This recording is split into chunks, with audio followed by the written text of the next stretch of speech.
আয়াতকে একেবারে মেকআপ ছাড়া নিয়ে এসছে এবার। আর কালকের রাত্রে একটা জিনিস শেয়ার করি তোমাদের সাথে। কাল রাত্রে মানে মামামের পাপা না প্রতি বছর ঈদে আমরা হাতে না মেহেন্দি পড়লে না ভীষণ রাগ করে।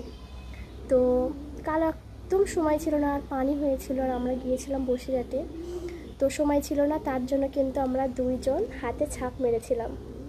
দেখো, তাই না মাম্মা? জপরে গেছে, আমরা দুই হাতে কিন্তু মাম্মাম দুই হাতে ছাপ মেরেছে আর আমি এক হাতে ছাপ মেরেছি। আমার কাকা হাত নেবি আর তোমাদের কিরকম ঈদ ঈদ পরে তুলছি মাম্মা, ওইদিকে তাকাও।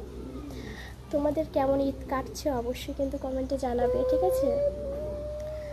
আর আজকের তো কোথাও ঘুরতে যাবো না। কেমন করছো তুমি? তুমি করতে নেই। আজ তো আমরা কোথাও ঘুরতে যাব না, তো আমরা বাড়িতে এইভাবেই থাকবো।